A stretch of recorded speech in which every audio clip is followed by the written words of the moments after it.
कुमारी। कहते हैं ये कन्या जो है पहले वचन में कहती हैं कि यदि आप कोई व्रत उपवास अन्य धार्मिक कार्य, तो उनको क्या व्रत करना है ना, लेकिन उनके भी जो कोई इष्ट हैं जिनकी आराधना स्वयं विष्णु करते हैं, भगवान शिव, और भगवान शिव विष्णु की आराधना करते हैं, तो कहते हैं कि कोई भी यदि आप शुभ कर्म करें तो उस कर्म में या तीर्थ यात्रा पर जाएंगे तो मुझे भी अपने साथ लेकर के जाएंगे।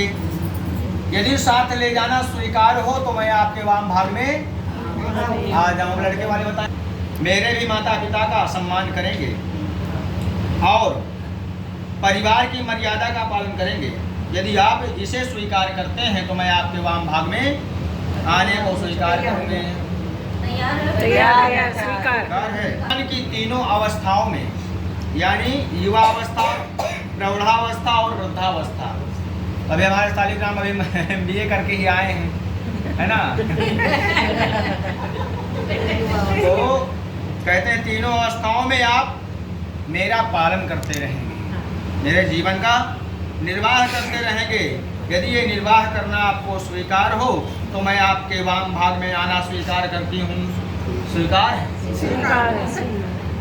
हम चौथे वचन में कन्या कहती है कि अब हम विवाह बंधन में बंध रहे हैं, तो भविष्य में परिवार भी सभी आवश्यकताओं की, यानी परिवार की सभी आवश्यकताओं की पूर्ति की जिम्मेदारी अब आपके कंधों पर होगी। यदि ये जिम्मेदारी आप स्वीकार करें तो मैं आपके वाम भाग में आ जाऊं। स्वीकार है? स्वीकार है। पांचवें वचन में कन्या कहती है कि अपने घर के कार्यों में, विवाह आदि में, लेन देन और आय व्यय में, यानी आय और व्यय, यानी कितनी आवक हो रही है और कितना खर्च हो रहा है, ये सब करते समय यदि आप मेरी भी राय लेना स्वीकार करें तो मैं आपके वाम भाग में आने को स्वीकार करती हूँ। क्या स्वीकार है? सोचो इसमें। यदि मैं कभी सहेलियों के साथ रहूं तो आप सबके सामने मेरा अपमान नहीं करेंगे या जुआ या किसी भी तरह की अन्य बुराइयों को अपने आप से दूर रखेंगे, तो ही मैं आपके वाम भाग में आना स्वीकार करूंगी। स्वीकार है? स्वीकार है। अब सातवां मेन वचन है ये चीज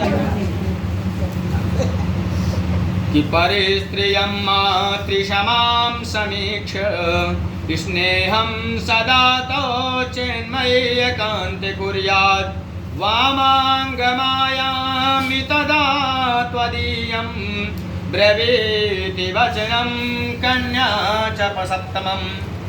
कहती हैं कि आप पराई स्त्रियों को अपनी माँ के समान या अपनी बहन के समान सदैव समझते रहेंगे। पराई स्त्री कितनी ही सुंदर क्यों ना हो, उसको आप जब भी देखेंगे तो अपनी माँ या बहन के समान ही देखेंगे। आप किसी भी स्त्री का उपभोग नहीं करेंगे या किसी भी स्त्री को अपने पास नहीं आने देंगे। यदि आप ऐसा वचन स्वीकार करते हैं तो आपके वाम भाग में आना स्वीकार। स्वीकार स्वीकार। इधर भी देखो, एक बार रिकॉर्ड कर लो। नहीं, वो आपकी आवाज रिकॉर्ड कर रहे हैं।